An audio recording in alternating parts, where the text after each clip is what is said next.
ആഗോളതലത്തിലുള്ള പ്രവാസി മലയാളികൾക്കായി world Malayali council Europe region നടത്തിക്കൊണ്ടിരിക്കുന്ന കലാ സാംസ്കാരിക വേദിയുടെ 22ാം സമ്മേളനം ജൂലൈ 26-ാം തീയതി വൈകിട്ട് വെർച്വൽ പ്ലാറ്റ്ഫോമിലൂടെ ഉന്നത വിദ്യാഭ്യാസ സാമൂഹ്യനീതി വകുപ്പ് മന്ത്രി ഡോക്ടർ ആർ ബിന്ദു ഉദ്ഘാടനം ചെയ്തു. പ്രശസ്ത സാമൂഹ്യ പ്രവർത്തകനും ജനസേവാ ശിശുഭവൻ സ്ഥാപകനും ചെയർമാനുമായ ജോസ് മാവേലിയും മുൻ ഗതാഗത വകുപ്പ് മന്ത്രിയും ഹൈക്കോടതി അഭിഭാഷകനുമായ അഡ്വക്കേറ്റ് ജോസ് തെറ്റയിലും മുഖ്യാതിഥികളായിരുന്നു.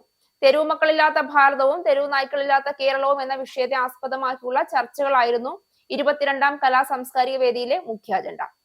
യൂറോപ്പിലെ പ്രശസ്ത ഗായകനായ സോബിച്ചൻ ചേന്നങ്കരയുടെ ഈശ്വര പ്രാർത്ഥനയോടെ ആരംഭിച്ച പൊതുപരിപാടികളിലേക്ക് world Malayali council Europe region president Jolly M Padayattil എല്ലാവരെയും സ്വാഗതം ചെയ്തു. ലോകത്ത് തന്നെ സമാനതകളില്ലാത്ത അനുഭവങ്ങൾ പങ്കുവയ്ക്കുന്ന പ്രദേശം കൂടിയാണ് Keralam.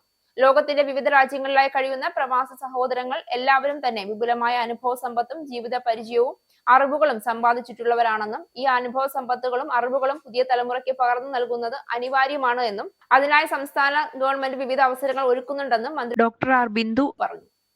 World Malayali council global chairman Gopala Pillai, global president John Mathai എന്നിവർ ആശംസകൾ നേർന്നു സംസാരിച്ചു. World Malayali council Europe region തിരഞ്ഞെടുത്ത വിഷയത്തെ ഗ്ലോബൽ ചെയർമാൻ ഗോപാലപിള്ള പ്രത്യേകം അഭിനന്ദിച്ചു. സാമൂഹ്യ നന്മയെ കണ്ടുള്ള വിഷയങ്ങൾ തിരഞ്ഞെടുത്ത് വേൾഡ് മലയാളി കൗൺസിലിനെ ചലിപ്പിച്ചുകൊണ്ടിരിക്കുന്ന യൂറോപ്യൻ റീജിയനെയും അതിന്റെ നേതൃത്വം നൽകുന്നവരെയും പ്രത്യേകം അഭിനന്ദിക്കുന്നതായി ഗ്ലോബൽ പ്രസിഡന്റ് ജോൺ മത്തായി പറഞ്ഞു. കഴിഞ്ഞ ഗ്ലോബൽ കോൺഫറൻസിനോടനുബന്ധിച്ച് പാർപ്പിടമില്ലാത്തവർക്ക് 5 വീട് നിർമ്മിച്ചു നൽകിയതും അദ്ദേഹം ഓർത്തെടുത്തു.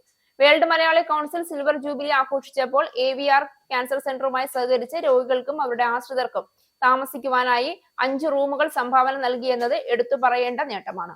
തെരുവിലെ കുട്ടികളുടെ ദയനീയതയ്ക്ക് കൈത്താങ്ങാകാൻ ഇടയാക്കിയ മഹത് നിമിഷങ്ങൾ ജോസ് മാവേലി ചടങ്ങിൽ സംസാരിക്കവേ ഓർത്തെടുത്തു.